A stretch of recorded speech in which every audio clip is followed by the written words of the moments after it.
Welcome to Past the Projections. Fantasy experts, really. You should really consider us the pinnacle of fantasy football knowledge. The host, Adam Skinner, the coach. There was a lot of debate on whether or not he would be that great. The guru, Thomas Lozano.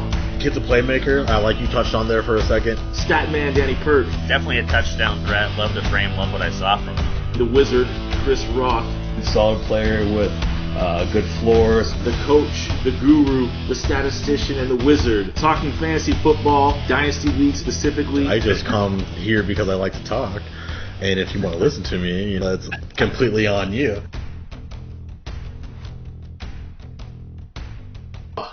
Always a blast. God, I can't believe it. We're back again. Another week, another episode, Past the Projections, as you have heard. Thomas Lozano, who just dipped out for a second. Now you're coming back. Adam Skinner here hosting. Chris Roth, the wizard, working behind the scenes. Danny Pert out once again. Still has a baby, turns out. So it's going to be a minute. But kind of permanent. We're all in different areas now, too. I'm out here in basically the Bay Area, California. Chris is the only one in Denver. Thomas, where are you? Middle of nowhere, Texas? I'm in Kerrville, Texas, dude. Home of Johnny Manziel. What are you talking about? Johnny Football, baby. Is that where Manziel's from? Oh, man. Well, I had no idea. That explains everything I needed to know about Johnny Manziel. I'm sure it's a beautiful area, but enjoy your vacation. I'm glad you're here doing this breakdown with me. Today we're doing these ideal and worst case scenario for all these 2021 NFL draft rookies going into the season. Or going into the draft in 2 weeks? We are now 2.5 weeks away. Yeah, a couple weeks away now. It's coming up. Yeah, and we're going to give you the best and worst case scenario for the top 5 quarterbacks, the top 10 running backs, top 10 wide receivers, and top 5 tight ends, where we'd like to see them land and why, and where we think they would struggle and why. This list is based on a list that we found. It's arbitrary. It really has no bearing to how we rank the players. We're just using it as a basis to give us the 30 players we're going to evaluate today. So a lot of these guys are the biggest names, so we didn't really want to break it down further than this today. We'll get more into that in future podcasts. But for now, we do have a solid list to get to. So, Thomas, you ready to do this? Yeah. I mean, as ready as I can be, I think. We're going to swarm by the Texas cockroaches. We're going to try and get this. Do it before you get killed. They fly, man. They have wings out here. You guys have no idea. No, I do. Actually, I went to Houston a couple months ago, and everyone talks about the cockroaches, and I saw one. Man, they're not kidding. They're huge. They don't die either. They're immortal. Yeah. They're atomic. I don't get it. I know you can step. That's why you need winter, a good solid winter, to just weed all those bugs out. Weed them out, give them like 4 or 5 months, just to die off for a bit. Maybe the good ones like bumblebees or something will hibernate, come back after. But yeah, you can't just have hot all the time. That's what that causes. Yeah, exactly. It's actually pretty breezy out right now. I don't know if you guys can tell. I'm actually outside, but it's kind of nice. Yeah. Podcasting from outside. What a life we live. This is beautiful. All right. Yeah, it's wild. Jumping right into it, quarterbacks. We're going to start with our quarterbacks, go with their top 5 in a row. Might as well list them off. We'll get the first one out of the way because that's pretty simple. Trevor Lawrence, ideal and worst case scenario for me. I have him ideally in Jacksonville. Worst case scenario in Jacksonville because they're terrible. But obviously that's where he's going, so it really doesn't matter, in my opinion. Thomas. Yeah, I mean, I feel a lot of that's going to start to turn around though here. This is the big break that Jacksonville's been looking for. So as far as ideal fit goes, it's going to be Jacksonville. This is their once in a generation talent that they finally get to catch a break on, and so they're going to be able to build a team around him. I think if any team were to ever trade up to this pick that has an established quarterback and makes Trevor ride the pine or develop a year or two behind him, I think that's going to be detrimental to his immediate real life value as well as his fantasy value. So ideally, obviously, I'd love to see him go to Jacksonville here. Yeah, I mean, as you mentioned, he's definitely going to be built around. So we will have to see. And I'm pretty positive. I don't think anyone or in any Superflex league is taking him beyond 1-1. He is the consensus number 1 quarterback. he's going number 1 overall in the real draft. He's probably going number 1 overall in your dynasty draft. So not too much more to say. Number 2 on our list was Justin Fields out of Ohio State, the quarterback. I say ideal situation for him, for me, would be Jacksonville or Denver. Worst case scenario is Washington. But ideally, of course, for Jacksonville, obviously with Urban Meyer, him linking back up would be perfect, but that's not going to happen. Denver, in that situation, I think is great for him just because of the talent around him. Cortland Sutton, Jerry Jeudy, Melvin Gordon, Noah Fant. You really can't argue with the talent there. So I would like to see Justin Fields there. I don't like Washington because it's where quarterbacks go to die. They're a terrible quarterback situation. And after what they did to Dwayne Haskins, I don't trust Ohio State quarterbacks in Washington. So I think that's a bad spot for him. Let's be real here. I'm almost certain Dwayne Haskins screwed Dwayne Haskins here, okay? So let's not put that on the Washington football team. Yeah. But as far as ideal fits for Fields, I really do like San Francisco. Just based off of the offense they do run the West Coast offense. I know Kyle Shanahan is one of the most creative minds, offensive minds in the NFL. So having an athlete and an arm like that in Fields in the backfield with those weapons around him, I think would suit him most. As far as what may not suit him most, I think it'd be the Jets. The Jets, I know that they're under construction here as well, but for just the type of player and then the type of things that Fields offers, the Jets I don't see as a real ideal fit there, just given they feel they want to run the ball more and certainly play defense. And Robert Saleh, I think, is going to continue to bring that to the forefront there as their culture goes. Yeah, I agree with that. I mean, honestly, Justin Fields' talent he's more of a versatile quarterback. If you saw his pro day, he's got a cannon of an arm. Was really laying the ball out there.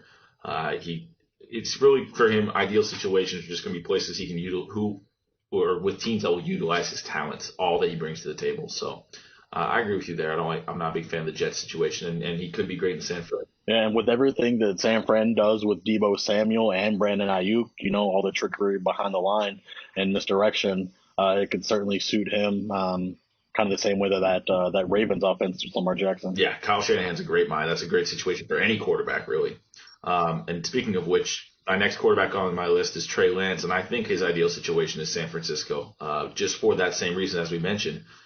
He's going to be with a great offensive mind as a head coach. He can get a little bit of time to develop because I think Trey Lance is one of those raw prospects that's going to take a minute. He's only 20 years old, 318 pass attempts in college. And Jimmy G might be there for another season. That might give him a chance to learn and be in a great situation. Bad case scenario for me with Trey Lance is Carolina.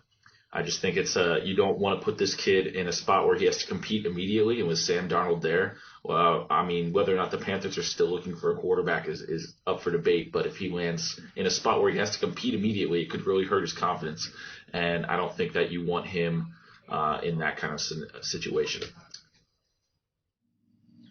Yeah, absolutely. I agree with you in that aspect, that the Panthers would not be the most ideal fit for him for that because they just invested into Sam Darnold. So obviously Sam Darnold's either being there to be the number one, to bring the second guy in to compete with him. Not only that could do things to Darnold's confidence because he thinks he's the number one, and that could do things to the rookie's confidence because now he has to come in and compete against a veteran for a job that he thought was going to be his coming in.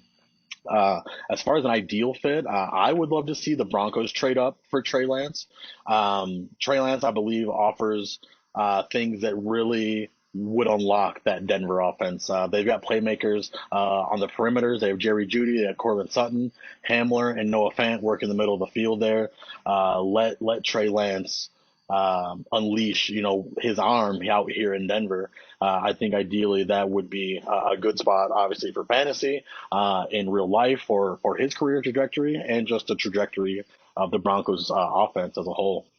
Yeah, I mean, they'd have to do something with Drew Lock, but I think you're right with the situation with Trey Lance. If they brought him in there, I'm sure Drew Lock would be on the move, and that's not a bad situation for any quarterback. I like that analysis. Number 4 on our list, Zach Wilson. Ideal for me, San Francisco. Again, I'm just putting a guy like that with Kyle Shanahan. The thing about Zach Wilson is he's so unique with his talents. He can run. He has a good arm. He's a gunslinger. So you want a guy like that with a coach that understands how to get him doing what he does best. In my opinion, that I think Kyle Shanahan could be that spot for him. Worst case scenario for me is the Jets, which is most likely where he's going. I just don't like the fact that he reminds me of Johnny Manziel, Baker Mayfield, and Drew Lock, like that gunslinger, cocky mentality. And when you put a guy like that in a market like New York, people don't ever think about markets enough, in my opinion. That's a guy who's going in there as the savior. Everything's on him. He looks like he's going to need some time to develop. And if he struggles early, I could see him being another Ryan Leaf type where he just falls off the map. And Johnny Manziel type, just because he's got it's a tough situation to be in my opinion. Yeah. And this is actually where we're going to have our first disagreement, I believe, because I actually have it the exact opposite. I have the Jets as the ideal spot for him, just because, like you mentioned, he is going to be a project. But at the same time, the Jets regime is all brand new. They're not exactly coming in talking Super Bowl or playoffs or even 10 wins. So there's going to be a long leash there for the first pick of your regime to help turn that franchise around. So there's going to be some growing pains there. But as you mentioned, he's a gunslinger. He's got an arm. He was making some unbelievable throws at his pro day. So I think that he's going to get the time that he needs to grow and establish what type of offensive mentality he's going to have and look to go from there.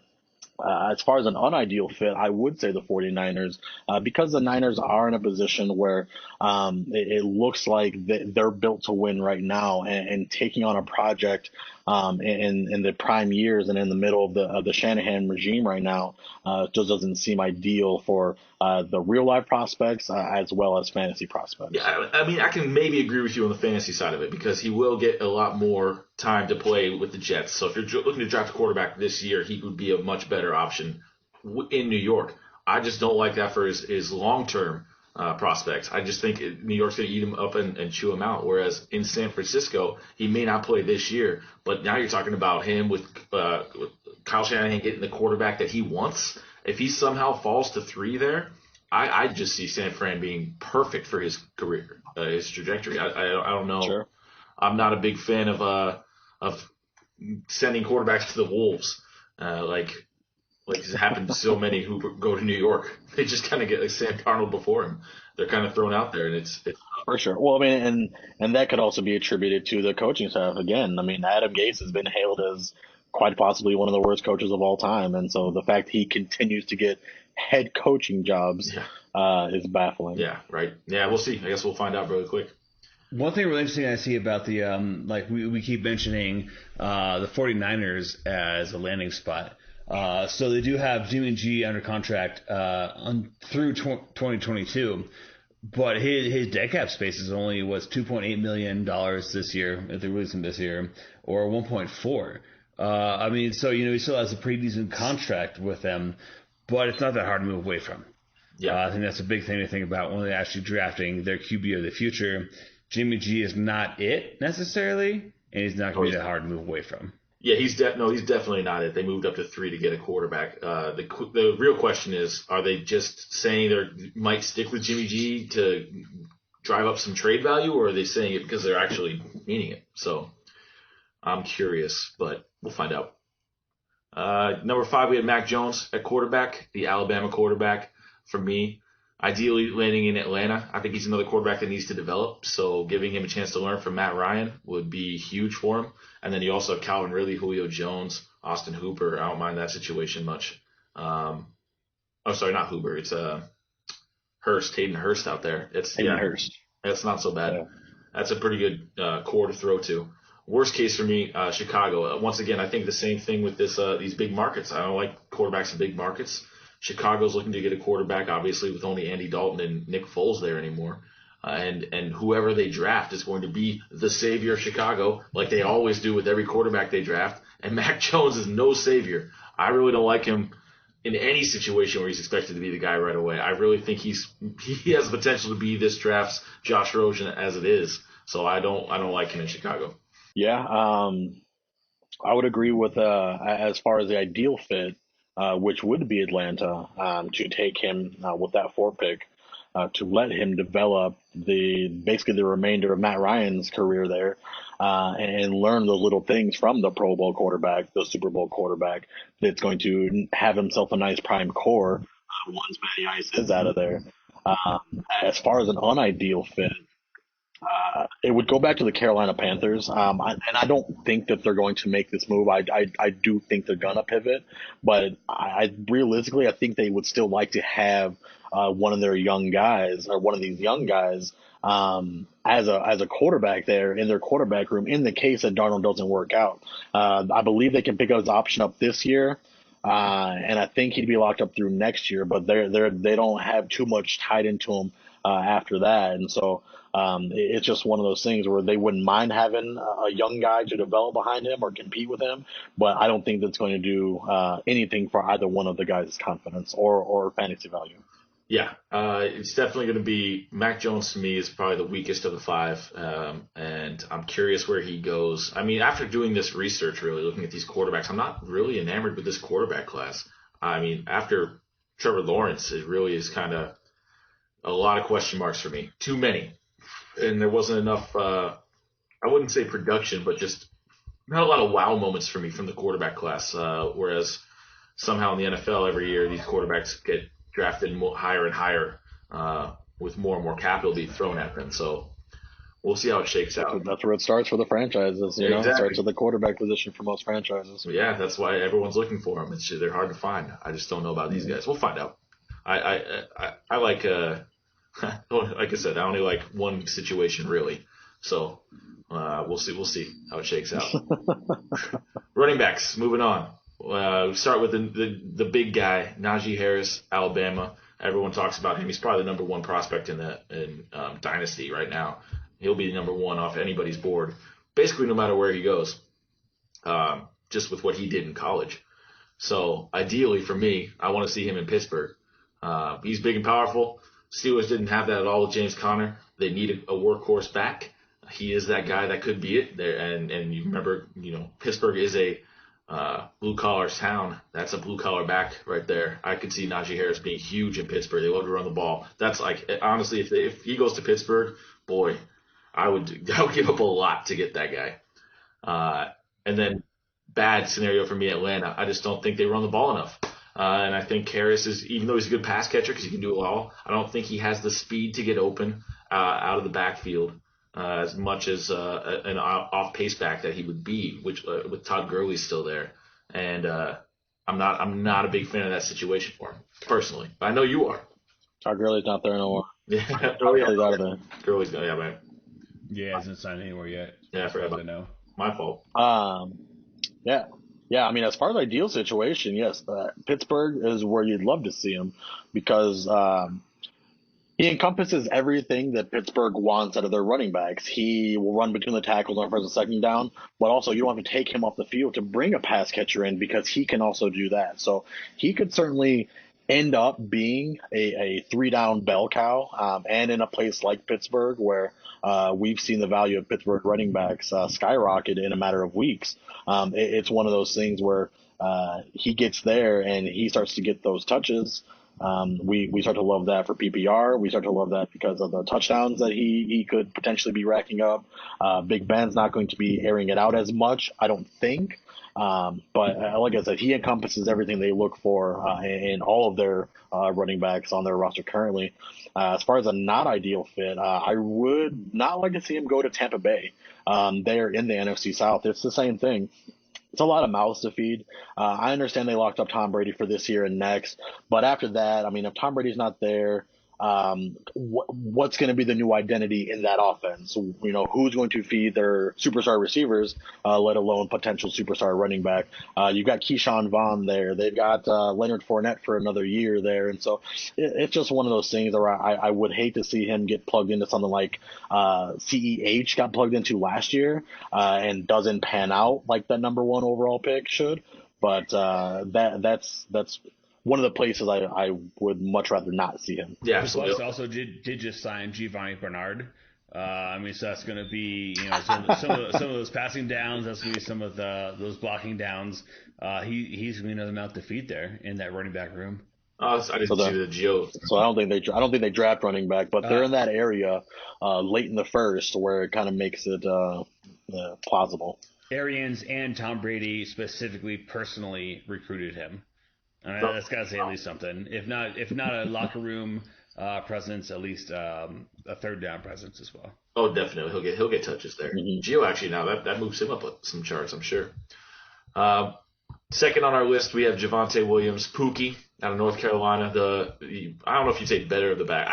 He is the better of the two backs, the North Carolina backs, but definitely a power runner, a very downhill back. I like him in Buffalo for that reason because Buffalo likes to run the ball up the middle. They had trouble with Devin Singletary and Zach Moss last year, just not really moving the line of scrimmage and getting the tough yardage down by the goal line. I could see him succeeding in that situation. I think for him, a bad scenario is the Cardinals. Arizona runs an outside zone scheme, and he is a downhill runner. He doesn't do well going sideline to sideline. I don't think he would do well in Arizona's offense, even though they have an ideal situation for any running back. So whoever goes there obviously is going to get a lot of looks. I just don't think that fits his style. So if he lands there, I think that's a bad spot for him. And again, another news spot today, James Conner was visiting the Cardinals. Did see that. From what I've seen on tape of Javonte Williams, I'm absolutely loving. He's like Nick Chubb light from what I'm seeing. He bounces off tackles. He runs strong. The Jets, I think, would be a perfect landing spot for him. He's the one cut back, gets upfield, hits that hole, can make those big plays, or he's going to make your secondary pay, or even the linebacker. He's going to make them pay too. And so I just think that would be a perfect style of offense for them. They've been working on the offensive line. I know that they love to bruise it. They love to give it to their running back. So I think that that's one of those spots where he could certainly showcase that one cut and downhill speed and punishment on that secondary if given the chance to. Again, I mean, as far as worst case, I mean, I really couldn't find too many spots. I mean, it's just any spot that doesn't have an established running back, just to give him challenges for touches. I think right now, him coming into the league, if he doesn't get that opportunity to showcase that he can be a 3-down back, then I think he's going to fall into one of those roles where he's running back by committee or spell running back or change of pace back. And ideally for fantasy, especially dynasty, that's not exactly what you want to see, especially when this guy is talking, top 5 as far as the draft comes. Yeah. Pookie needs a spot where he's going to be the star. I think he's going to be one of those backs that lands in one of the openings that we see around the league. Atlanta, Arizona, the Jets. He'll be one of those backs that hits one of those spots where he has a chance to be the starter right away with the talent that he has. So I could see him being. Obviously everyone's going to keep their eye on him, but I like his talent too. I'm actually really curious where he lands. Third on our list, Travis Etienne out of Clemson. For me, I think he's the exact opposite kind of back as Williams. So I have him ideally in Arizona because he loves the zone reads and gets outside, and he's got that quick burst.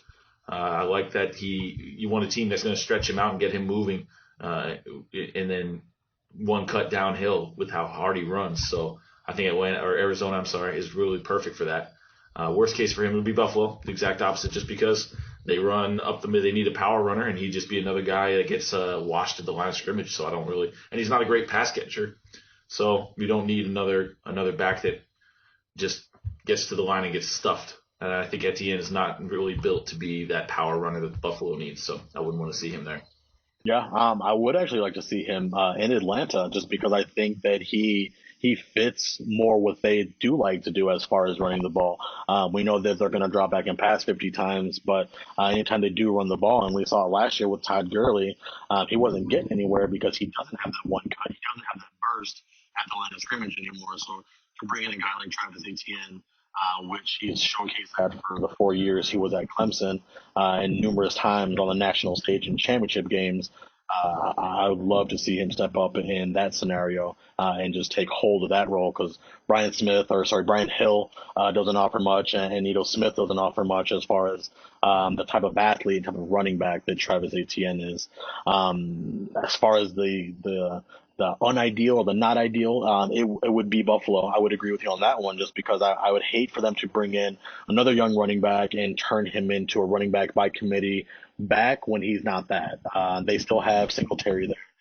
They still have Zach Moss that they drafted last year. So I think to use another pick on a running back wouldn't be ideal, considering they still have a couple of other holes that they can work on.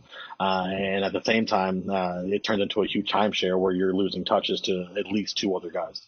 Yeah, Buffalo's actually an interesting situation to me because they have a terrible running game, and they have for years. They've drafted two running backs in back-to-back years, and neither of them really panned out. Consecutive years, yeah. Yeah, so I'm curious if they do it again because it looks like they still haven't found that guy. I thought everyone, last year Zach Moss was that hot name going into the draft, and he didn't do a whole lot. So, and then 2 years ago it was Singletary, same thing. I'm not sure what they do in the actual. Everybody wants a piece of that Buffalo running back because we thought they were the run first team, and then they unleashed Josh Allen, and so now it's kind of you don't really want anything to do with that Buffalo backfield. It's an interesting situation for sure, and I'm definitely going to keep my eyes on it. I'm kind of curious what they do in the draft. We'll have to see. Fourth on the list, Kenneth Gainwell out of Memphis. For me, he is a scat back type, so I kind of like him in a situation with the team who likes to throw the ball and swing it out to their backs, and that's why I think Miami would be a good spot for him. He definitely could get some targets from Tua. Tua likes to dump it off because he's not great at finding anyone downfield. And the Dolphins right now kind of have a running back by committee thing going, and I could see him carving out a third down role for him. So maybe like a Gio Bernard that we were talking about, or an Ito Smith, or a Tariq Cohen type situation. So I like him in Miami. Worst case for him, I think, is Pittsburgh. They don't really throw the running backs, and he is definitely too small to be that lead back. Not definitely, but at 5'8" and I think only 200 pounds, he is. There are questions about his durability, and I really don't want to see him coming out of college into a spot where he has the spotlight on him. Yeah. I mean, just kind of looking at this when I did and seeing the position they were in, a not ideal fit, and I don't think that they would because they just paid Aaron Jones, but would be the Green Bay Packers, just because, again, you would have another crowded running back room, although he would kind of fit the role of pass-catching back, which they did just lose with Jamal Williams.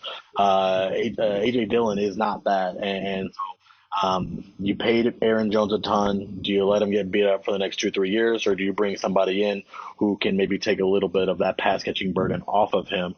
Obviously, from a fantasy standpoint, you hate to see it for both guys. But as a real life standpoint, it could be kind of what Aaron Rodgers is looking for, right? More weapons. But again, I don't see that as likely. But I would actually like to see him in Jacksonville. For those reasons, that he is a scat back. Now, I know they have James Robinson there. Nothing's guaranteed with him, but if they do keep him around, I think you give him the ball 20, 25 times in between the tackles there, but you bring in Gainwell to showcase his scat back abilities, but also you can run him out of the slot, you can run him just off the flank, you can run him out of the backfield.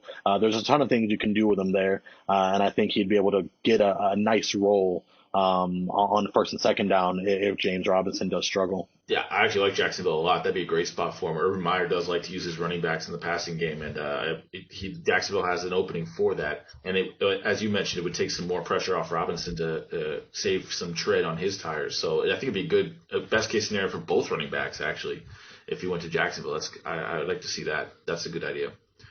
5 on our list, Jermar Jefferson out of Oregon State. He is to me, a high volume runner. He needs to get the ball in his hands. He likes to have the ball in his hands, and he showed that at Oregon State, where I think he led the nation in carries per game. But for me, I like to see him on the Jets. The Jets need a runner like that. If he lands in that kind of situation, he could get the volume that he needs to really be effective because he is one of those running backs that just wears defenses down through his constant pounding, whereas he's not really flashy in any regards. I think he's a guy that needs to get the ball and get into a game more. So I'd like to see him in a situation where he does get the ball and he gets to be that lead back. For me, in that case, the reason that I have him as a bad scenario for him would be Atlanta, because he would be that lead back, but they don't run enough. And it's not consistent enough for him to really affect the game as much as he needs, I think. And I don't like that he can't catch the ball either with how much they pass. He's not great in pass protection, so I'm not a fan of him if he went to a team like Atlanta. I like the guy's prospects a little bit, and for that reason, I like the unideal spot, which is Buffalo. I like that he's not going to end up there. But for the same time, I feel like Buffalo is just in a market for a running back, even though they necessarily shouldn't be. As far as a real ideal spot, I'd like to see him fall with New Orleans. He can be the new Latavius Murray there. He could be the new Pierre Thomas there. He could be the new Deuce McAllister there to that Alvin Kamara pass catching and explosive ability. And it gives him a chance to learn behind somebody like Alvin Kamara and under Sean Payton tutelage. I think that'll be a really good spot for him to learn to not only evolve as a running back, but also I think carve himself out a nice role as their bruiser, as their first, second down back. Yeah, fantasy value for him is going to rely on the fact that if he can get goal line touches. So he needs to be in a situation where he's going to get some carries down near the goal line. He needs a team where he can be that guy. So I'm curious where he lands as well. Michael Carter is 6th on our list, the second North Carolina running back out of that fantastic duo that led the nation in rushing. For me, he is a good pass catcher. He gets outside. He can be a complementary back. I can see him doing well in Atlanta, as we talked about. Atlanta likes to throw the ball, and he doesn't need those massive touches, but he can be a good complementary piece to their passing game and still move the ball like a Devontae Freeman had been in the past. So I like his skill set for their situation better. For me, I think worst case scenario for him would be New England, just because he's more like a James White style where he'd be that change of pace, and they just re-signed James White. That might be a good spot for him in the long term because they use their running backs in that sense, in that style. But I don't like it this year, and I wouldn't want to see. I mean, nobody wants to see any running backs in New England. It's just a terrible fantasy situation. Too many. That's just always too many. An ideal fit for Michael Carter. I've got it just given just kind of the situation and position they're in Tennessee. Were to make a move on Michael Carter, I wouldn't hate that at all. Dion Lewis is not going to be their long-term pass-catching answer there. And Darrington Evans, I don't even know that they're even a big fan of Darrington Evans. I know that he obviously was cut short last year due to injury, but even before that, I don't think he was getting very much usage. And so I just think that Michael Carter's playmaking abilities, pass catching abilities, and just what he does would fit that team well, just so that Derrick Henry doesn't continue to maybe take as many unnecessary touches. Granted, I know for fantasy that's not going to be good for Derrick Henry, but the last 2 years, I'm pretty sure Derrick Henry's been valued even without catching passes as a top 5 running back. So I don't think it's going to hurt him too much, but it gives him a place to at least carve out a nice role as a pass catcher. Yeah, I think Carter's he to me is actually one of the more intriguing running back prospects in this draft. I can see him being an every down back if he's in the right situation. He's a little bigger than people realize, and he didn't really get a chance to show what he can do in North Carolina. I think he could be a guy that, given the right role, could expand into something special. So he's a guy I have my eye on, I'll tell you that. Although I shouldn't tell you that because you're in all my leagues. Terrible idea. It's for the good of the people. It's fine. It's for the good of the people. Absolutely. Number 7 on the list, Trey Sermon, another guy who we actually both like and talked about out of Ohio State. For me, ideally, I have to say Jacksonville. I mean, anytime you can go play with your college coach who knows you, I think that's a perfect spot for him. He has a chance to be that every down back there, and he's a tough runner, which James Robinson is as well. But I just like the fact that he has his old coach. So if he goes to Jacksonville, I could see that there'd be a reason that Urban Meyer wants him there. That would be good for me. Worst case for him, I think, is Miami, just because a crowded backfield. He's got Myles Gaskin, Matt Breida, Salvin Ahmad. It's just another running back just like that, in that same mold. I know Miami's looking for a running back, but I don't think it's a type like Trey Sermon, so I wouldn't want to see him in a crowded situation. Yeah, it's interesting that you say that. Actually, I was torn between both of those Florida teams as far as an ideal spot.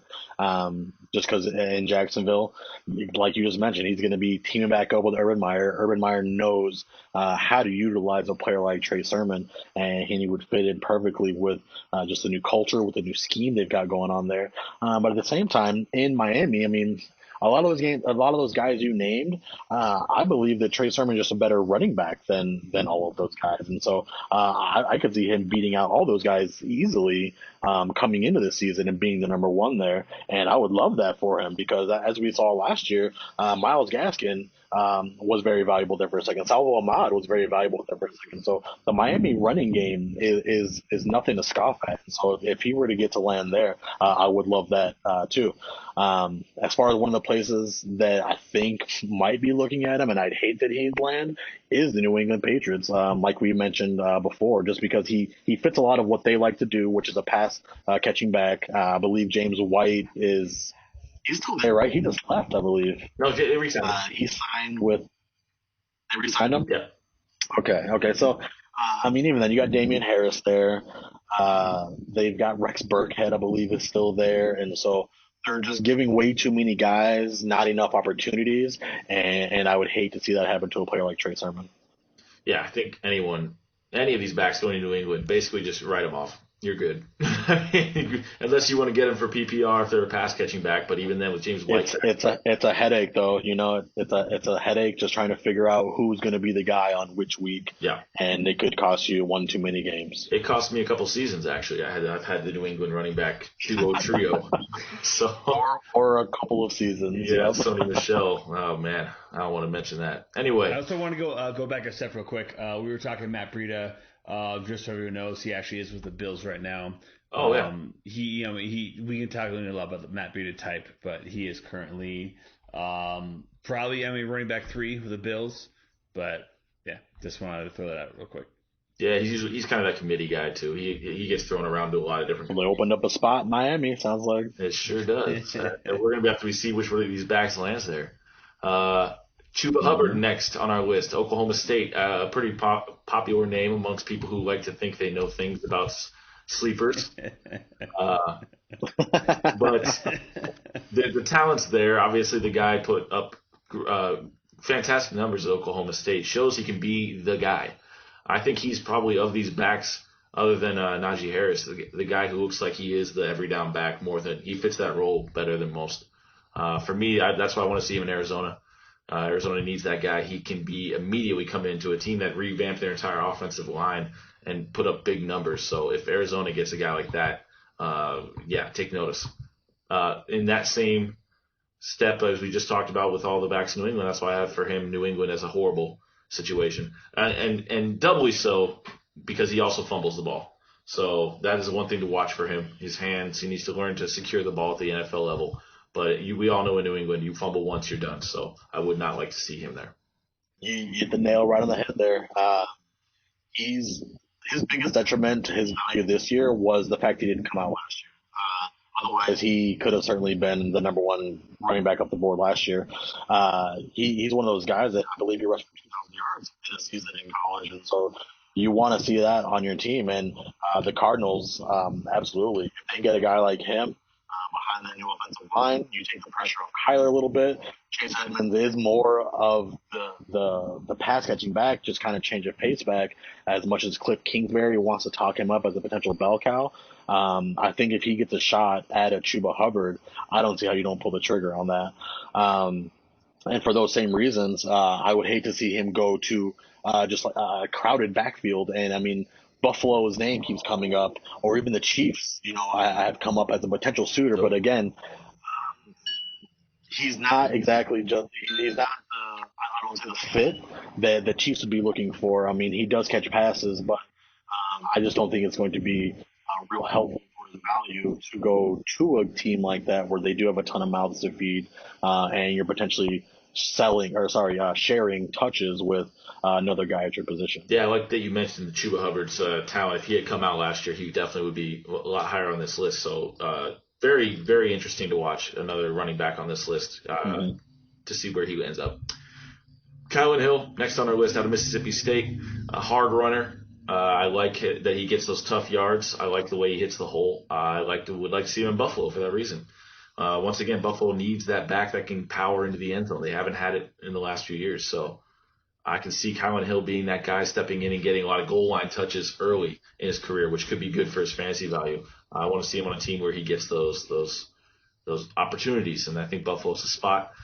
Same thing with how I think a bad space for him would be Arizona, just because they need an every down back, and they like to run outside more, and he is not a patient back that runs outside. He wants to hit the hole hard. So he doesn't do well on zone schemes. He doesn't do well at setting up blocks. He just wants to run downhill and smash over people. So I would not like to see him on a team like Arizona where they need more of a patient back to get those tough yards. Yeah, I mean, I hate to see him in Arizona just because I don't think his play style, he doesn't profile out as someone who would be productive as potentially a Chuba Hubbard in that offense, and could potentially turn into a Kenyon Drake in that offense, which Kenyon Drake was a low-end RB2, but not exactly what you're looking for as far as building your backfield around. I believe if he were to go to a place like Houston, which they have no idea what they're doing with their backfield, just a chance to get opportunities. You know, I mean, he's going to be on the field a lot there. They're going to use him as a blocker. They're going to use him as a runner, and I'm sure he can evolve into a pass catcher. But the guys that they have in the backfield now certainly aren't the answer. And he's one of those guys who's going to be around day 3, day 4. Yeah, I can see him developing. That could be a really good situation in Houston. I like that idea. I would like to point on Houston, though. I mean, currently they do have, David Johnson, they listed as first in the depth chart, then Mark Ingram, and then Philip Lindsay. Yeah. So it's not an empty running back room. No, but the fact that Philip Lindsay's, he runs just like Philip Lindsay, he's just a little bit stronger than him. I actually like that. And they're a lot older. They're going to look for a younger guy to develop. That's not a bad spot. I kind of like that idea. 10, last guy, running back on our list, Jarrett Patterson out of Buffalo. I think he's one of my, another one of my backs I'm keeping an eye on just because I like it. I really think he's underrated. He reminds me a lot of Maurice Jones-Drew. He's a bowling ball, smaller type who likes to just power off of people and bounce around the hole. And he can, even though he is undersized, he's so thick that actually can work out in his favor.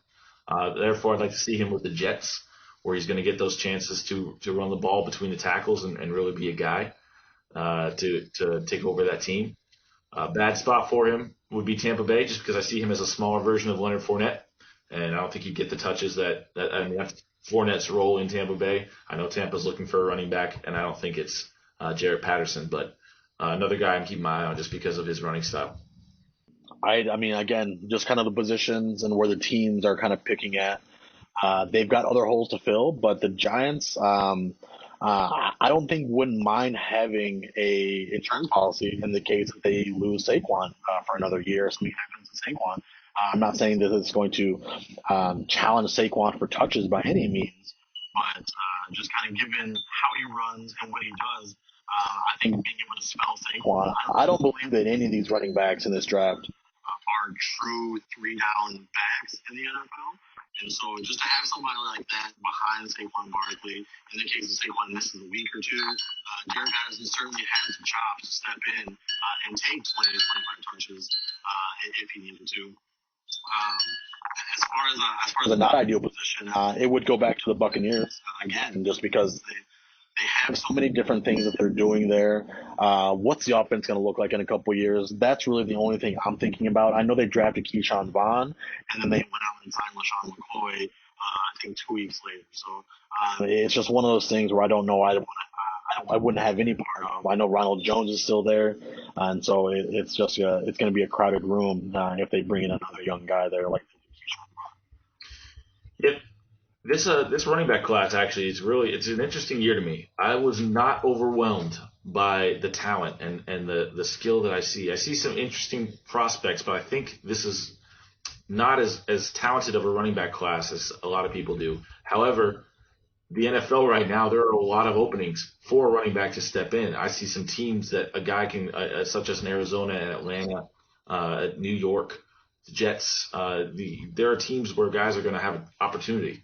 So the draft is going to be interesting. And one thing we're seeing just in the NFL game as a whole is we're seeing a lot more running back by committee or two running back backfields. There's only so many bell cows, and I mean it shows with how running backs are getting drafted in redrafts and dynasties. Those guys who are going to be getting the 30 touches or the 25 carries for sure, they're coming up the board quickly. After that, it turns into a lot of guys who are kind of sharing touches, and that's a lot of what this class is, in my opinion.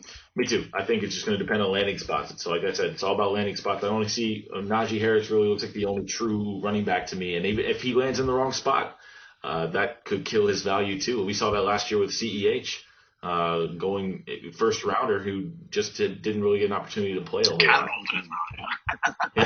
Yeah, exactly. Everyone talks about draft capital, so they drafted him at number 1. I saw him go number 1 in most leagues, and he didn't really produce at all like a 101 in any league. So yeah, that's not a trap you want to get stuck in. Yeah, it's going to be interesting. We'll have to see where these running backs land. All right, moving on. Receivers now. Number 1 on our list, Javonte Smith.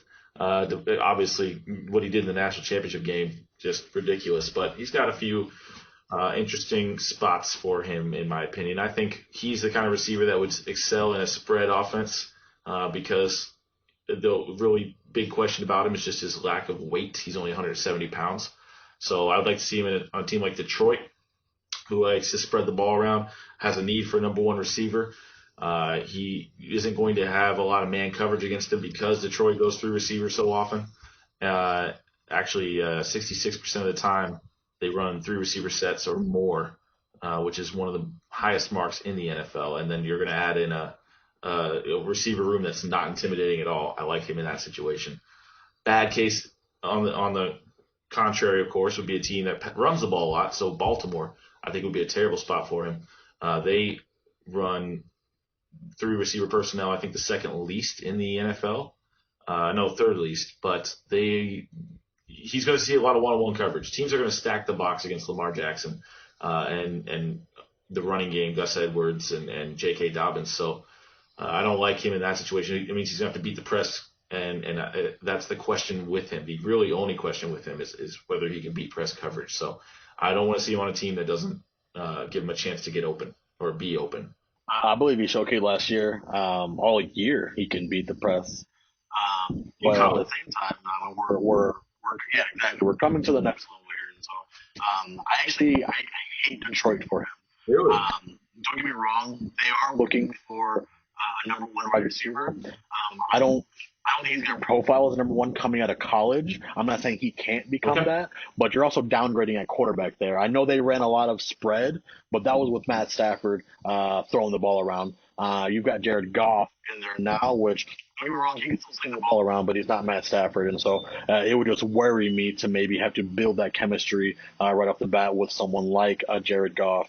But I would like to see him, honestly, in Carolina for the reasons we talked about with Darnold. I mean, that offense is kind of loaded. I mean, they wouldn't mind a slot receiver like him. He could start in the slot and certainly work his way up and be the number 1 guy there. But just to kind of help alleviate the pressure so he's not number 1 right away, you've got DJ Moore and Robbie Anderson also in the wide receiver room with him.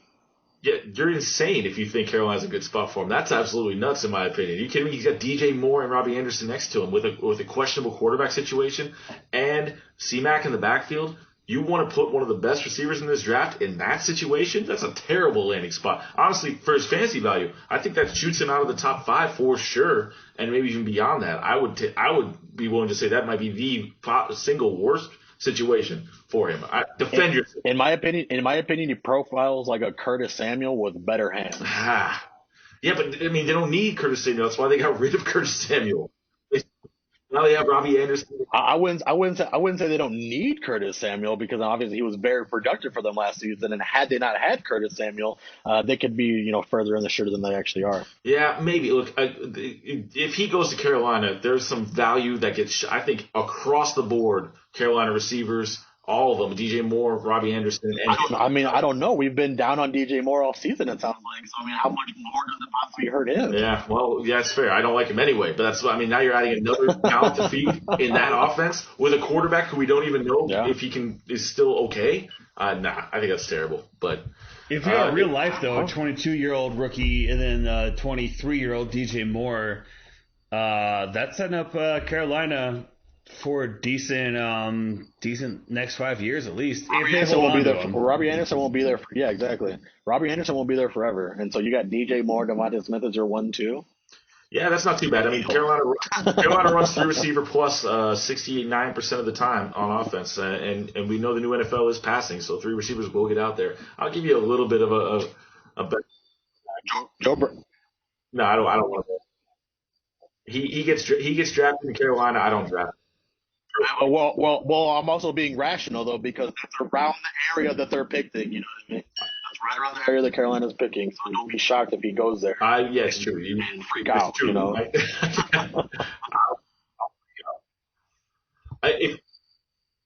If he gets drafted to Carolina, I will freak out like I freaked out when the Eagles drafted Jalen Rager last year. That's what will happen.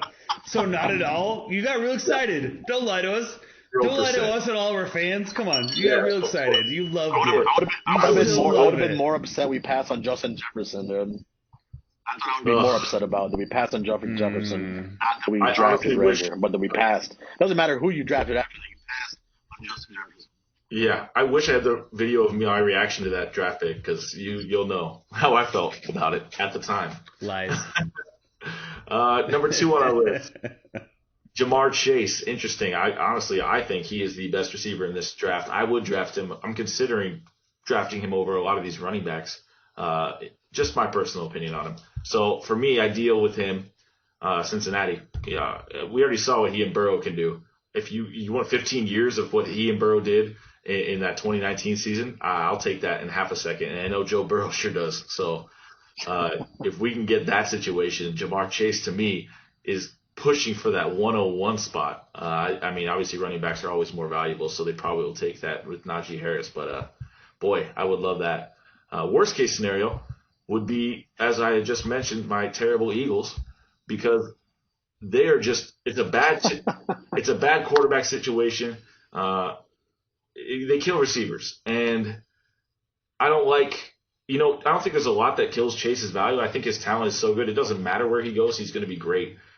Just in Philly, they don't throw the ball to their receivers, and that's really the only thing that can possibly kill his value.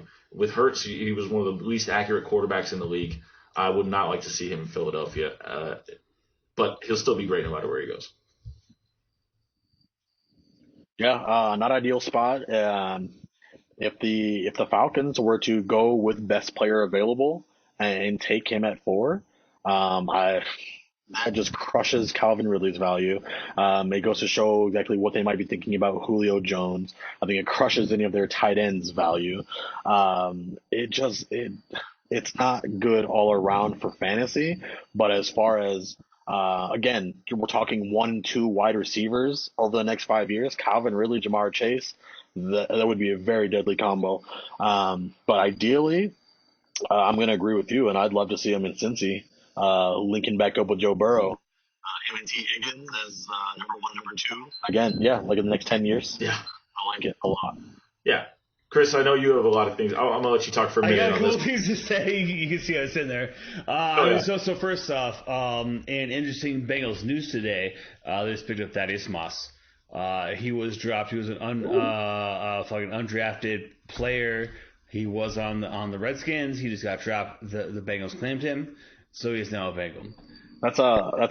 That's Randy Moss's Randy Moss's nephew, kid. That right? is his main claim to fame. He's not his kid. He's not exceptionally athletic, but he did score. I want to say 3 touchdowns in the championship game. Sure did. He was a reliable tight end 2 on that team.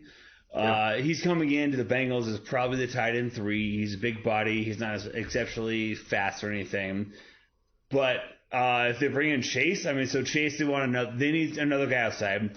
So they have Higgins on one side, Chase on the other, and then Boyd in the slot. That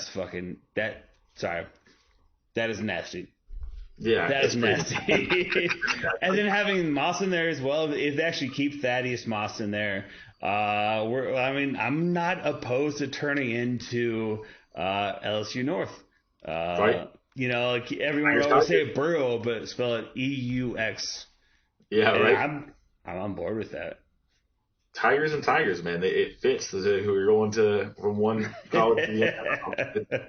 Look, I didn't think this was a possibility a while ago, but then after hearing just how much Joe Burrow wants it, and then also seeing the Bengals sign the 2 tackles they signed, this might happen. Yeah, so we got Riley Reich as the right tackle. So that tempers their need there for a year. He's on a year contract, but they can always extend that. But they can also, this is a deeper offensive lineman class this year. So if they go O-line this year, especially if they go guard, they really need guard. That's where they're really, really hurting. They have Jonah Williams at left tackle, Riley Reich at right tackle now. If they fill him guard in the second round and third round, and if they get Chase, I'm in Sewell camp. Lyman's deep there. Lyman's really deep there, though. I think Sewell would be the smarter choice, but boy, fantasy-wise, that could be nasty. Please. All right. Moving on. Enough with the Bengals. We're never going to talk about them again. Nope. Every time it's going to happen. It's already happened. Number 3 on our list, Rondale Moore out of Purdue. This guy is probably the most pure slot receiver in this draft. So I needed him to be in a spot where he could play the slot. And ironically, because we pushed our podcast back one day, a slot position opened up in New England. Julian Edelman retiring. I would love to see him there. Let's see him operate the premier slot position in the NFL, where we've seen Wes Welker and Julian Edelman make Hall of Fame careers. Granted, quarterback situation's a little different now. And those are big shoes to fill. But that's a situation that we know Josh McDaniels loves to use, and we know the offense is looking to go to that guy. I would love to see him there. Conversely, because he's a slot receiver, I don't want to see him in a position that with a team that doesn't spread the ball out. And Tennessee would be a position who's looking for a receiver who I don't think would hopefully doesn't think Rondale Moore's for them. They only run 3 receivers or more 38% of the time, second least in the NFL, only behind I believe it was San Francisco. Oh no, Minnesota, my fault.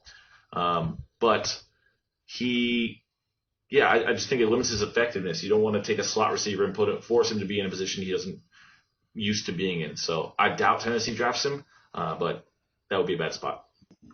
Again, just looking at these draft positions and these teams and maybe team needs, they've got him slotted right around the time the Rams are drafting.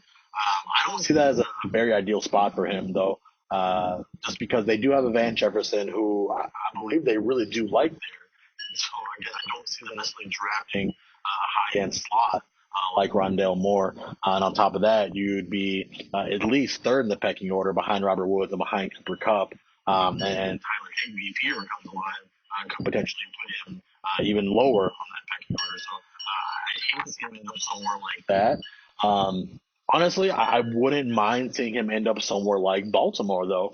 I know that they don't necessarily have that outside threat, but they love working the middle of the field. And anytime they've been able to work the middle of the field with Marquise Brown, he can make an arm tackle miss and take it to the house. And so that's the same type of upside that Rondale Moore offers. And I wouldn't hate seeing him catching little jump offs or just over the middle passes from Lamar and taking those for big chunks. Yeah, in all fairness, I actually wouldn't like that spot for him, but you're right. They do. Lamar likes to dump it in the middle of the field to their receivers, and that's what Rondale Moore operates best. He will find a position there. I don't like the fact they don't throw the ball. I don't like any receivers in Baltimore really, because Jamar Jackson is just not proven to give a receiver any value, although he hasn't had a good one yet either. So that's an interesting point. But I do like your position, your point on the Rams too. I don't think that's an ideal spot. A lot of teams or a lot of projections are saying they might take him there, but Robert Woods. I see a lot of trade offers for that spot too. I can see a team I honestly think a team like Green Bay might shoot in there and take a guy like him. They need that talent. I'm looking for Green Bay to move in and swoop it, one of these great receivers. And if they trade up and give Aaron Rodgers the help he's been looking for forever, that could be a kid that could land there. That would be a spot. But that wouldn't be too bad. We'll have to see what happens on draft day. That's why it's always so exciting. It's exciting. Fourth on our list, Rashad Bateman out of Minnesota. Boy, this kid. He had a heck of a college career. Definitely did it with the spotlight on him in Minnesota. Still managed to put up huge numbers. But I'm not entirely sure his skill set's going to translate to the NFL right away. I don't want to see him on a team where he has to be the guy. So that's why I would say Detroit is a bad spot for him because when he's going to have to face elite competition every single down, he could struggle. He played at Minnesota. He wasn't facing Big Ten's decent talent, but it's not the elite defensive talent like the SEC had. And he struggled against bigger names. So I'd like to see him in more of a situation where he can kind of be behind the scenes. And for me, it's a team like Tennessee who's looking for another receiver to complement A.J. Brown. When you got A.J. Brown opposite you, you're going to draw a much better matchup every single week. And a guy like Rashad Bateman could really open up because defenses will not even notice him because they're so busy with Derrick Henry and A.J. Brown. So that's my thought. Yeah. An ideal spot I would like for Bateman would be Chicago. Really the only knock I have there is just what's going to happen at quarterback, which I think we're going to fix up here in the next couple of years. They're going to lose A-Rod here, or A-Rob, sorry. I believe he only signed a 2-year deal. And so he's going to be gone here after a couple of years. Darnell Mooney lining up on the other side there gives Bateman a chance to really develop and come into his own, kind of the same way that Allen Robinson did in Jacksonville. He was drafted young there and was able to mold himself into the number one receiver that we see now. And so I wouldn't mind that spot for him. Obviously, fantasy value is going to take a hit there just because we don't know what's going on with the quarterback situation. But I believe once they get those details ironed out, he could certainly be in for a pretty good professional career. As far as an ideal spot, I wouldn't. Washington football team is kind of in this area as well. They do need more playmakers, but I'd hate to see them go out and get a playmaker like Bateman, knowing that they just made the trade for they just signed Curtis Samuel. You got Terry McLaurin there. You've got a couple of running backs there that do garner some touches out of the backfield, and so it would just be one of those spots where he may not get every opportunity to exceed or even be on the field. But maybe football-wise, actual football, that may be a good move for the football team. Yeah. So, real quick, Al Robinson signed the tag, so he's not under contract after this year. He's with $17.8 million this year, but after that, I mean, it's all under talks. But it doesn't sound like he is into keeping Bear. Yeah. The Bears are definitely a team to watch at receiver during the draft. We'll have to see who lands where. Although, I think we're more curious about quarterback in that situation, as you mentioned. Yeah. Next on our list, Jalen Waddle out of Alabama. This kid, I love Jalen Waddle. I don't care who knows it. Okay, everyone knows it. That's the thing. I love Jalen Waddle. This kid projects as Tyreek Hill, and I mean that's huge praise. But his speed is just off the charts. He touches the ball and he's electric. He's better than Henry Ruggs, although Ruggs looked great in college and came out to the NFL and bombed pretty quickly. Although he's still young, I still like Ruggs moving forward, but. I love Ruggs too. Right. I love Ruggs too. You can't teach speed, and this kid is fast. So I want to see him in a situation where he can use that speed. To me, honestly, I want to see him on the Chargers. Give me a whole career of Jalen Waddle being thrown to by Justin Herbert, and I'm going to be just fine. They already got Keenan Allen. He's getting older. They're going to need to have a younger player to come replace him. Mike Williams. They got two big, tall, sure-handed receivers outside. Put this kid inside and let him go to work. Teams are going to have to figure out how to cover him in space, and I could see Waddle. I don't think he's actually going to fall that far, but the Chargers are sitting right there in the middle of the first round, just after the Eagles, I believe. I think they're at 13 or 15. I think 13. If Waddle can fall all the way down there, I would love to see him in that situation. If for the worst case scenario for him, I as I mentioned earlier with the Eagles, they're just a terrible receiver destination. But after drafting Jalen Reagor last year, I don't want to see two Jalen Reagors on the same team, so I wouldn't think that's a good spot. And then also Miami.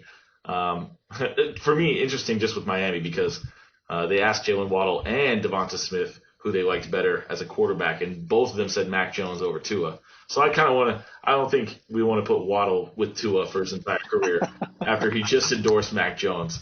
But that's just an interesting one on my end. Chargers are number 13 also. 13th pick. I don't think he'll fall that far, but he might. So actually, there is a team in that area, and I'm kind of thinking the same thing as you, Adam. I don't know if he's going to fall that far, but if he does, I would absolutely love to see the Arizona Cardinals take a chance on him and line him up with DeAndre Hopkins. AJ Green, I'm really not too worried about him being a real threat for touches. I know they have Christian Kirk, they have Andy Isabella there, but you bring in a guy like Jalen Waddle who can really change a game more than a Christian Kirk or more than an Andy Isabella. I think you want to go ahead and jump all over that. And then there's the prospects of getting bombs thrown to you from Kyler Murray for the next 10 years. It is music to my ears, you know. Yeah. As far as a not ideal spot, it goes back to Detroit. You know, if these other wide receivers are taken and Detroit ends up with Jalen Waddle, you could see one of those things where he's just getting the ball overthrown, not on target, whatever it is. I don't know that offense is going to be able to unlock him like a Cliff Kingsbury offense would be able to. I think it's perfect analysis. I agree. I would love to see him in Arizona. I don't know if they're looking for receiver, but they need to get younger at the position. And you're right. If he falls there, they could use another. Oh, of course. You can never have too many weapons. And if he fell that far, they would take him in half a second. Bruce Arians. Oh, not Bruce Arians. Cliff Kingsbury. He loves having those options. Yeah. Also, reference here as well. So we're talking about what the Cardinals, who are at pick 16, Detroit's at pick 7. That might even be a bit high for Waddle. Pick 7 might be a bit high for that because there are so many other playmakers sitting there at 7. So he might actually fall. I mean, I don't know about 16, but I think it might fall past 7. I mean, if 5, 6, and I mean, just hypothetically, 5, 6, and 7 is Jamar Chase, Devontae Smith, Kyle Pitts. Yep. What do you think Detroit goes from there? Exactly, and that's what I was just. I mean, Waddle, in my opinion, is the next best playmaker off the board. Or some of those cornerbacks. I mean, there's some really good cornerbacks. Sertain, maybe. I don't know. Listen, we play fantasy football for offense here, Small. I'm just saying that there's a good chance that Waddle falls past 7. To 16, I don't think. But there's a good chance he falls. I'm just saying, if they grab a playmaker, I don't want that. I mean, you want best player available for sure. Right, and I'm saying I agree with Thomas. I think honestly, I don't know if he falls. If, as they're saying, 5, 6, 7 looks like it's going to be Chase, Pitts, Smith. I mean, in Detroit needs a playmaker. They would take him there. I think they would. They need a playmaker. So I worry about that too. We'll see. You never know. The NFL draft every year has some crazy things happen. Because you also forgot Sewell. I just got to throw in there. You've got Sewell. Sewell's going to take one of those 3 and push one of those other 2 guys out. Everyone says that, but you never know. So you think it's a deep lineman class. Sewell's got character issues for sure. 100%. 100%. All right, next on our list, Amon-Ra St. Brown. Fun name, Amon-Ra. The brother of Equanimous St. Brown. They're a fun family.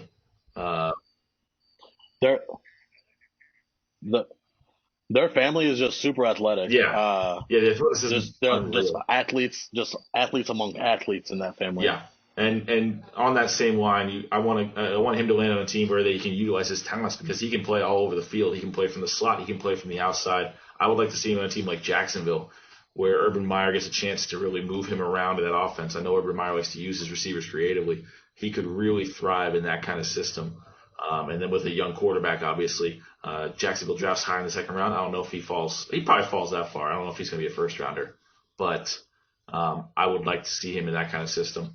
Worst case for him was Tennessee. As I mentioned, they're looking for a receiver, but this kid's a versatile receiver. Tennessee needs more of a stable receiver. So I wouldn't want to see him in a situation where he doesn't get a chance to utilize everything he can do on the football field, provide mismatches from different positions. So Tennessee to me is a bad spot. Yeah, I mean, everything I've seen on film of this kid, he's arguably the best route runner in the draft class as far as wide receiver goes. He profiles like a Robert Woods, and I really think that that's something that the New Orleans Saints would love to have on their team on the other side of Michael Thomas. I don't think Tre'Quan Smith is the answer there, but even then, Tre'Quan Smith is there to spread the field. You get two guys now working sidelines over the middle. It just makes it troublesome for your corners, and it makes your safety work a little bit harder. So maybe it opens up opportunities for Tre'Quan Smith. But I'd really love to see him take over, hold that second wide receiver spot in New Orleans.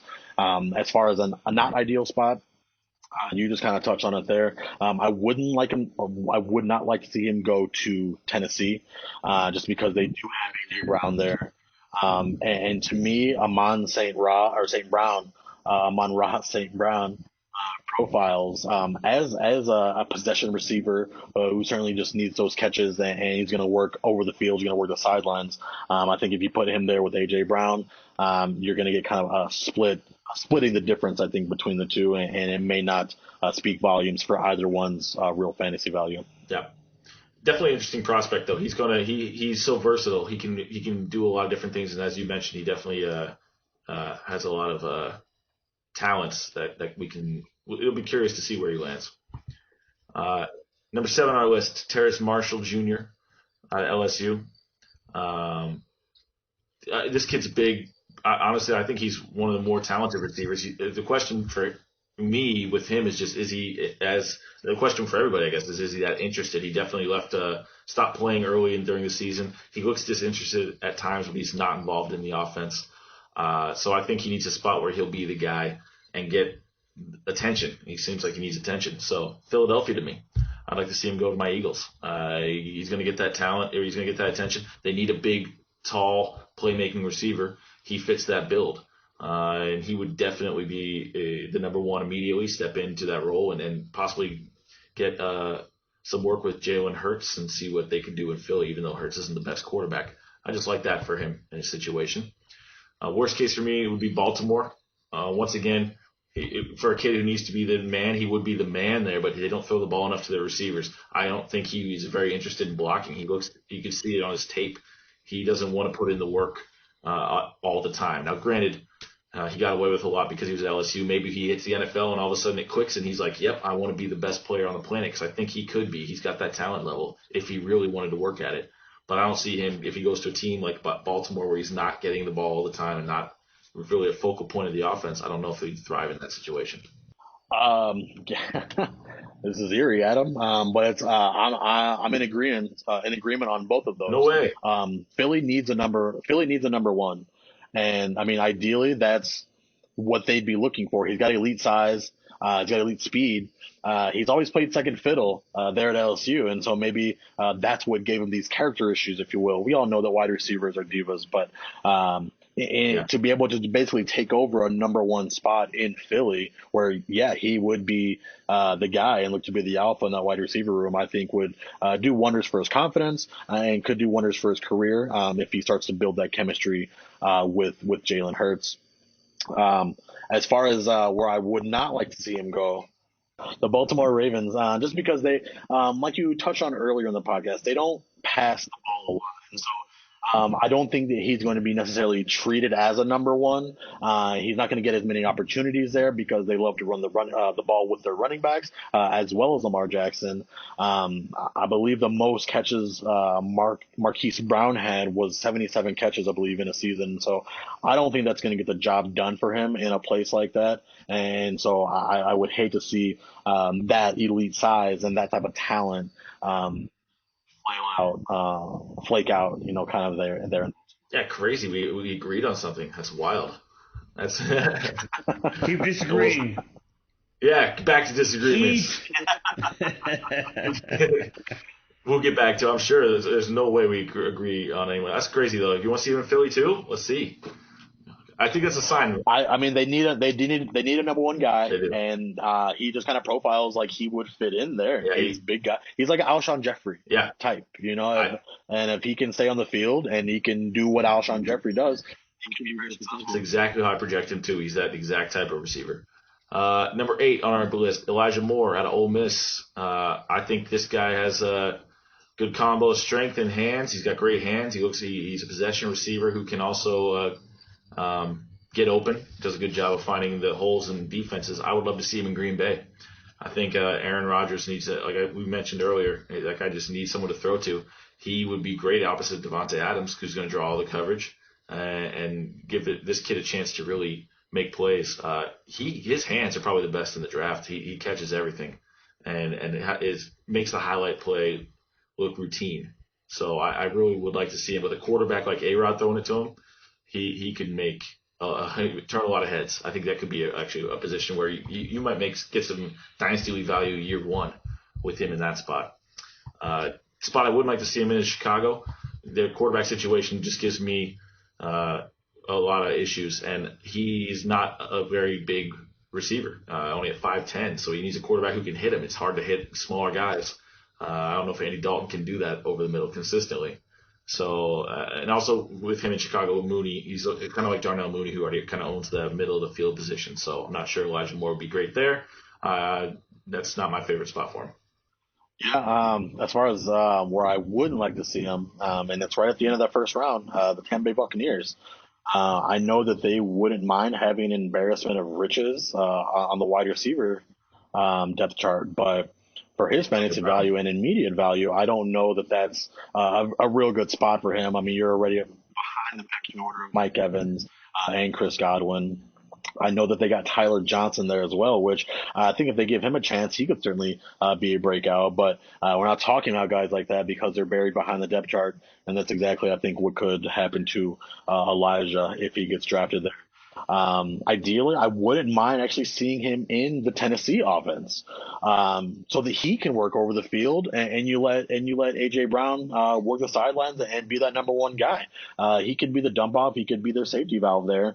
Obviously, we all know they're going to run the ball as many times as they're going to run the ball with Derrick Henry, but to kind of catch you off guard a little bit and a little bit of misdirection, Elijah Moore could certainly open up a lot of things for that offense. Yeah, I like him in that spot too. He is the possession receiver style who can really work the middle of the field with an offense like Tennessee would be a good spot for him too. I could really see him thriving. He just needs a good situation, and he's definitely got to watch moving forward. I love this receiver class. Really, I like Elijah Moore a lot as well. Yeah. Yeah, I don't know if there's many receivers in this class that all the guys, the first 8 at least we've mentioned so far. Depending on where they land, I could see all of them going in the first rounds of dynasty leagues, single QB dynasty leagues. It could be a deep class. Number 9, we got Tylan Wallace out of Oklahoma State. This guy's a big play home run threat. I'm not always home run, but he goes up and makes the plays. He's undersized for an outside receiver at just under 6 feet. But he definitely can get down the field and jump over some defenders. So I want to see him on a team that needs a bit or has a quarterback that can throw it downfield as well, which is why I like to see him in Miami because we all know Tua likes to throw it down deep ball. They've already got Devontae Parker. They need more guys to stretch the field with them and another guy who can fit the outside. And I can see Wallace thriving there. I don't want to see him on the Jets just because he would be that one of the main threats really at receiver. They don't have a whole lot of talent out there, and I'm not sure the quarterbacks are going to be able to get him the ball down the field. And really the question with him is just can he be elite when he's going against top talent in the NFL with him only being 5'11" and an outside receiver. That's not usually a combo you like to see. You want your outside guys to be 6'2", 6'4". I'm kind of curious if he can do that, and I don't think the Jets are a good spot for him. Yeah, I mean, just given, I believe, where he may land in the draft, this is one of those guys which I wouldn't mind seeing in Green Bay. This is, like you mentioned before, with a couple of other receivers we're talking about, this is the type of weaponry that really Aaron Rodgers is looking for. They're not looking for backup quarterbacks that are going to maybe take the job in 4 years. That's not the type of weapons he's looking for. He's looking for someone to throw the ball to. He might be a little undersized there, but he still maneuvers well enough and has good hands that I believe he could start to build some trust there with Aaron Rodgers and just help alleviate the pressure from Javonte Adams and just making the defense wary that there's another guy that's on the field that can also make plays. Yeah. Well, man, anyone who goes to Green Bay's got to draft a receiver. And I'm curious who they take because since this class is so deep, it really is that receiver stepping into a situation where they're going to be highly touted in any dynasty league. Yeah. Number 10 on our list, Dyami Brown, North Carolina. This kid is just electric. He just goes over the top. He's going to run by anybody. Not quite that speed like a Jalen Waddle, but he still has enough to. That's as a receiver, what he likes to do is just blow the top off of defenses, like a Deshaun Jackson style receiver. So he's going to need a team that's going to throw the ball deep and doesn't have that option already, which is why I think the Jets are the option there because they're just going to send this kid over the top while they have Mims and their tight ends work underneath. I think he could really thrive in that kind of offense because they don't have that role. And they're obviously going to have a great quarterback prospect at least.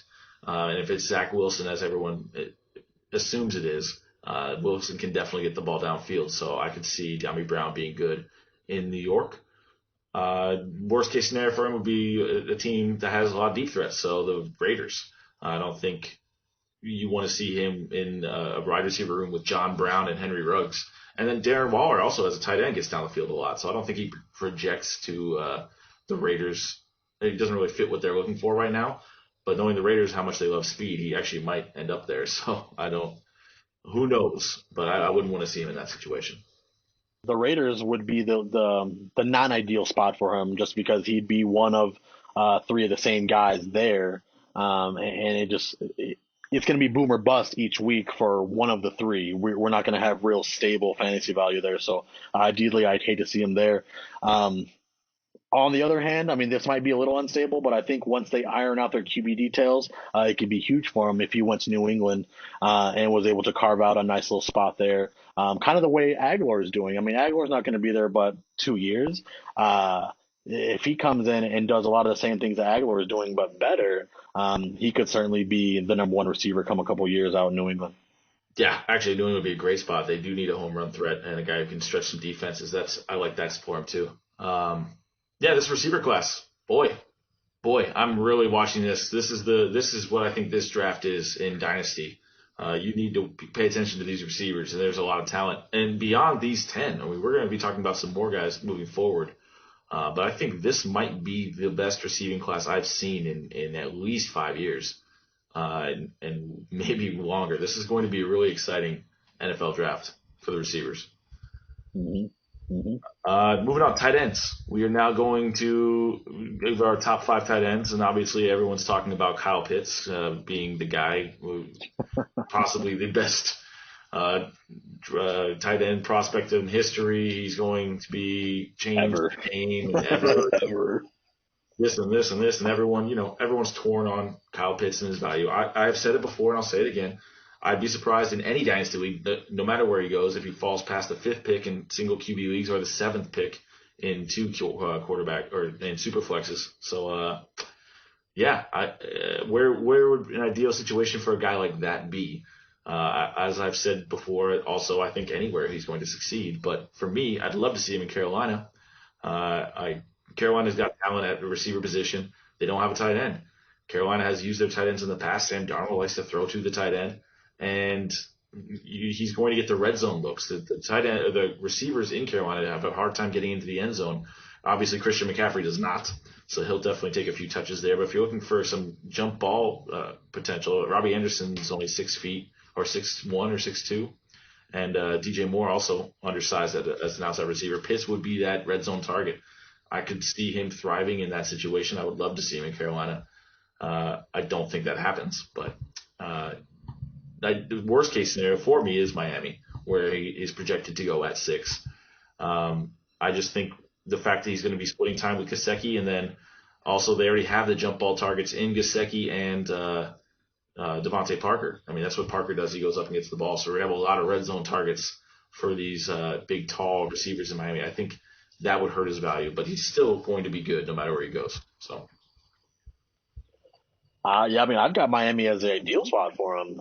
You push Gesicki to the slot and you run Pitts off the line, but above all that, I'm taking Kyle Pitts over Devontae Parker. I'm taking Kyle Pitts over Kyle Gesicki. I'm taking Kyle Pitts over just all these guys. You know, I mean, come on, let's be real here. Well, yeah. I'm still gushing about Kyle Pitts, obviously, but he's like Megatron, and you get to line him up at tight end, or you can line him up in the slot, or you can line him up outside. I mean, how can you not take that? And then the fact that Tua, as we saw last year, he can wing the ball downfield, and he lets his playmakers go up and make the plays. And so to have Devontae Parker on one side, Kyle Pitts on the other side, Mike Gesicki in the middle, whatever it may be, I really like that fit for him as far as the offense goes. This one's going to be a little bit of a shocker. Go ahead. I mean, I always like bringing him a contract because I think it's the biggest thing because the NFL is a business. It's a sport league that we love and we absolutely love, but it's a business. Gesicki is only they haven't picked up his 5th-year contract yet. This is his last year where he's under contract with the Dolphins. So, to use that as a reason to not get Pitts seems... I don't know, man. I don't think that's a good reason to not get Pitts. They're probably going to get Pitts. So, as far as a not ideal fit, though, I've been reading... I've been probably reading way too much of the beat writers, but Jerry Jones is infatuated with Kyle Pitts. And I think if he were to make a move and bring Pitts to Dallas... Not only would I love it for the prospects of real life, but I would absolutely hate it for fantasy prospects because you've got Amari Cooper there, you've got TD Lamb there, you've got Zeke there, you've got Gallup there, and now you bring Michael Pitts to town. It just turns into a who's going to blow up on which week. Granted, like I said, I would love that for the Dallas Cowboys in real life, but as far as fantasy goes, if the Cowboys were to make that move, I don't see that being real ideal. I don't think it's going to kill his value by any means, but I don't see it as a real ideal fit as far as fantasy goes. Yep. The only question on his value is how many touchdowns will he score, and it's just going to be. You want him to be on a team where they don't have anyone else to throw to, ideally, and that's why I really don't see anywhere this kid lands where he's not drafted highly, especially with the tight end position in fantasy football in general, just being so scarce. If he lands with the Cowboys, is he still the 1-1? Yeah, probably not the 1-1. If he was on the Cowboys, honestly, that would kill his value, but he'd still be drafted as a pretty high. He's a first-round pick no matter where he goes in any dynasty league. That's for sure. Yeah. Number 2 on our list, Pat Fryermuth out of Penn State. Honestly, this tight end class is underwhelming outside of Pitts and Fryermuth. He's probably the only other tight end in this class I like as a decent prospect moving forward. There are some other guys we'll get to in a second, but really, if you want to get a tight end who has a chance to be something, this is another guy. And I could see him going to a team where he can get on the field earlier in his career because he's going to be a tight end, one of those, just like most, who takes a few years to develop. I think he's ideal in Tennessee, where they just lost Jonnu Smith.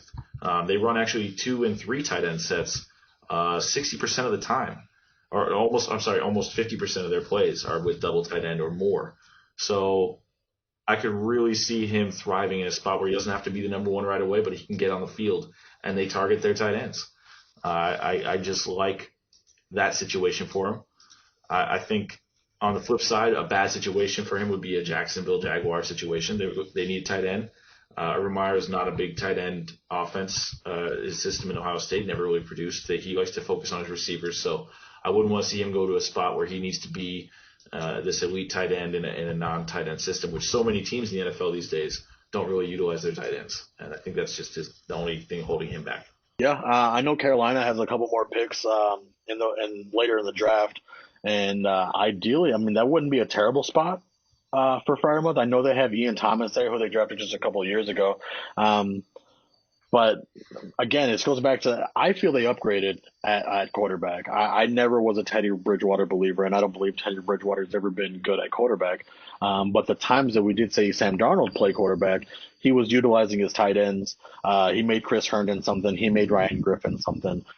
So I think with someone like that who's going to bring blocking not only to the team but playmaking, and I think that if he was able to build a chemistry with a quarterback like Sam Darnold and get some early usage in his career, show that he can be a playmaker there.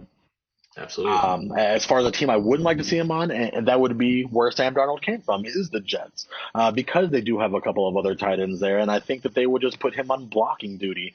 As a fantasy player, that's not exactly what you want to see. Granted, it gets your tight end on the field a lot more, but it certainly takes away opportunities and targets that the wide receivers and running backs are seeing because he's caught in blocking far more often than not. Yeah, I mean, that's the whole key. It's just for him, on any of these tight ends, you need them to get out on the routes. So it's really which teams use their tight end to where can he get the touches that he needs. As I mentioned, I don't see him or any of these other tight ends we mentioned being very effective in Dynasty early, which is pretty typical for tight ends anyway.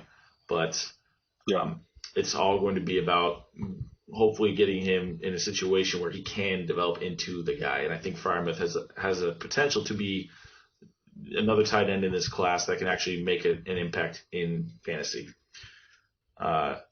Next on our list is Brevin Jordan, the third-ranked tight end. As I mentioned, I don't think any of these guys that we mentioned from here on out are going to be huge names, but you never know. You got to take some shots on tight ends. So Brevin Jordan, for me, out of Miami, is a definite receiving tight end. So therefore, I think he'd be a great situation for him would be Philadelphia. Just because Zach Ertz is probably gone, even though he's still there. It looks like they're waiting until June to cut him because then they save another $4 million on the cap if they just cut him in June instead of trading him. So that will be enough to sign their rookies, and they're going to need to replace him. Philly uses double tight end sets a lot, even with Nick Sirianni going in there. He still uses double tight ends a lot as well. I could see him being a good complement to Dallas Goedert, possibly getting some value from the tight end position. Worst case scenario for him would be Cincinnati, just because he's more of a slot type receiver than a tight end, and Cincinnati already has plenty of receivers. About to draft another one, it looks like, and I don't see him being that guy who is going to come in and really dominate from the tight end spot. I just don't think they need a tight end who's a true tight end. Brevin Jordan's not that, so I wouldn't like him in a situation where he needs to be that true Y. I've actually stayed in respective divisions as far as the ideal and least ideal. As far as least ideal, I actually would hate to see him in Cleveland. I don't know that he would end up there, but I mean, they sort of could use some tight end depth. I don't know that Njoku is going to be sticking around there. I know they brought in Harrison Bryant through the draft last year, but to get a guy like Brevin Jordan late in the draft, I think could certainly bolster their tight end depth. And they wouldn't mind having another mouth to feed because they seemingly like to throw the ball quite a bit.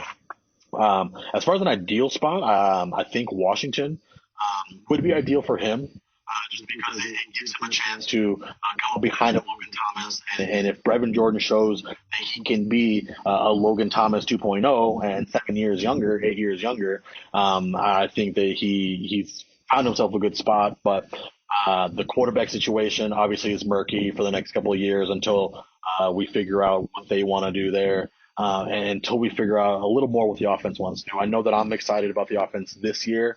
As far as the beyond goes, though, we could start to have question marks sooner than later. Yeah, I actually like Washington as a landing spot for him, too. I was thinking about Brevin Jordan in Washington. They need a tight end behind Logan Thomas because he's getting older. So I could see that being a good spot, especially with them developing in the future. I like that pick. Next, Hunter Long.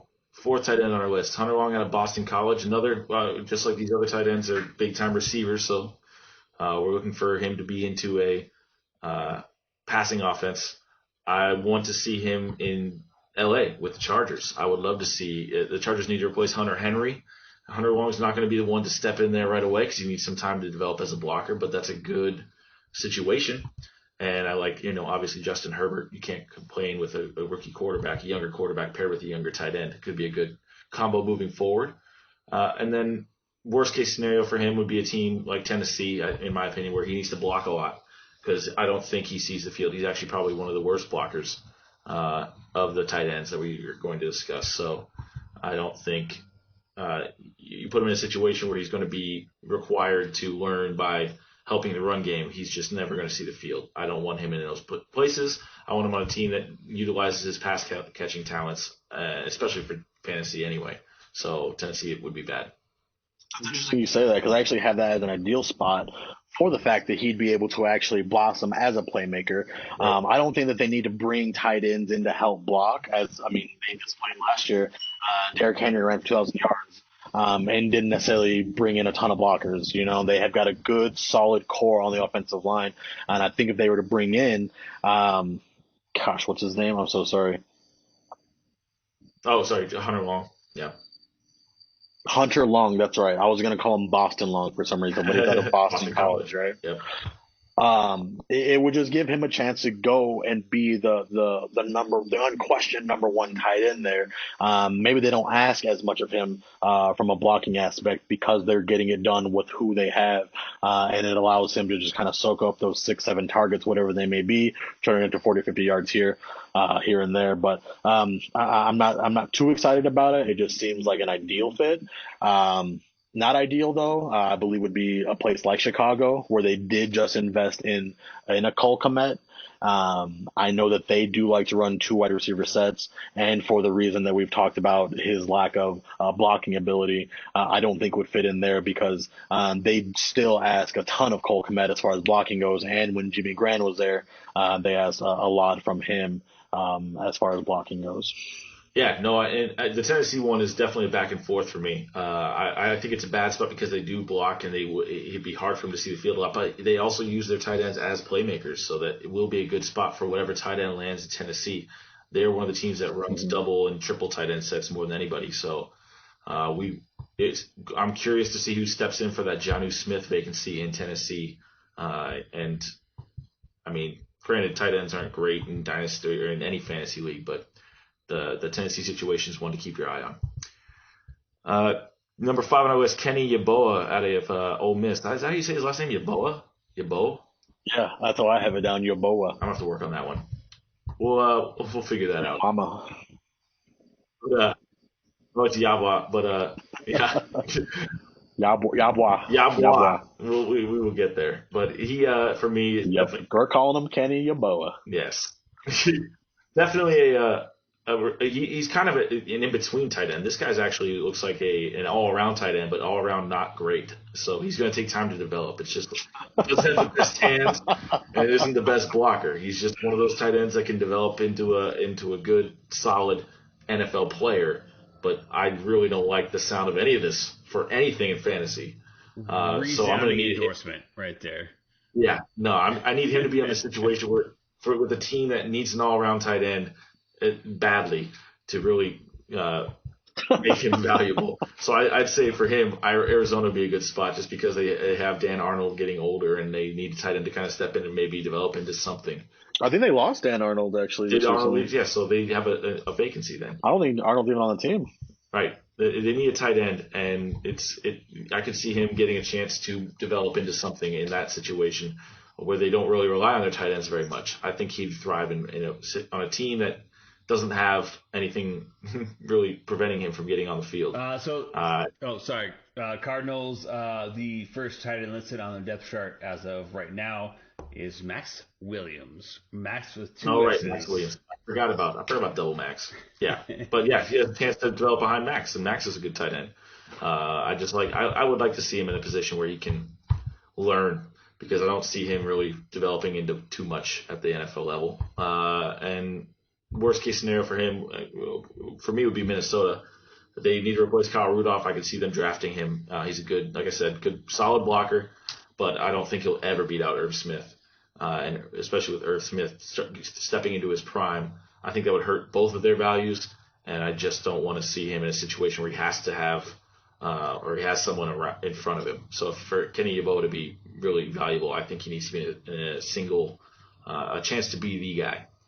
This is one of those scenarios where really, unless you're in a 16-team league with super tight end, double tight end premiums, I don't know that we're even considering Kenny Yeboah for taking up a roster spot. But as far as, landing in a spot in the NFL goes, I think you do want to see him in a place like the Minnesotas where you get a little bit of a project on your hands. Irv Smith was a project coming out of the draft, and so it was a hybrid. He was in between big slot receiver or very athletic tight end, and so I'm going to be frank. I'm not too up to speed on Kenny Yeboah, but the fact that you said that he's really bad, I don't know that I want to necessarily talk about ideal spots or not ideal spots for him. you watch his film and the breakdown on him. He's just solid at everything, but he's not like his hands. He drops easy catches. That's what it was all around. You're like, he's an all around tight end. He's all around bad. I was like, right. But he's out of the draft. These are the guys that get drafted in the NFL. This is why the tight end position is so hard in fantasy, because tight ends, he'll be a good tight end for a team because he can do it all. He can be on the field and he makes defense have to account for him. But that doesn't necessarily mean anything in fantasy, and that's why I think he's bad. He's not a bad player at all. But in fantasy outlook, I really don't like his fantasy outlook. He's not a He'll great be a good NFL tight end, but like I said, unless you're in a 16-team double tight end league, exactly. I don't know that he's going to bring much value to a roster. Exactly, and just like all the tight ends across the board, which is so hard to find. It's hard to find that tight end who's explosive and exciting, which is why Kyle Pitts is making everybody drool. It's rare you get a tight end prospect like this. I think I'd take a Thaddeus Moss over him. We ignore the mediocre. You're going for that elite talent. So a guy like Yeboah, yes, maybe in 5 years when he actually does a thing, you're like, cool, now I have a backup tight end. But this guy, it doesn't really look in this draft right now like any of these guys are worth monitoring. And I doubt maybe he turns into Kyle Rudolph in 6 years, but other than third, fourth, fifth years. Round picks if your draft goes that deep. And then even then, I doubt you're starting any of these guys in your league because there are better tight end options in better situations, like a Max Andrews, who I was just mentioning, who isn't even any good. I'm maneuvering to get my hands on Kyle Pitts in every league I have already. And you should too. But that being said, absolutely, that's a solid breakdown. 30 different players. That was a all mouthful. All speculation. And we'll know a little bit more coming in a couple of weeks. We've got some more rookie analysis for you coming up next week. And it's just getting more and more exciting the closer we get to the draft. So past the projections, you got to come check us out on YouTube. On YouTube, if you want to come watch us do this goofy thing. Definitely looking good on this camera here. But you can also hear us on anywhere you can find podcasts. Check out our Facebook page. Check out our Instagram. Look for our handles. Give us comments, questions, please. We want to hear from you. And we will be back. Like, subscribe, 5-star comments, ask questions. Analysis. We'll answer all of them. Adam Skinner once again. Chris Roth out in Denver. Thomas Lozano. Thanks for joining us. This guy's full of shit. He's not a believer in Jalen Hurts. You got A.J. Dillon and Henry Rhodes, Oh, don't even. Nah, they're not. Don't put them in the same sentence. And I didn't have to pay up. Yeah. Still Burrow. How many guys do you have left on your board? Who is left here?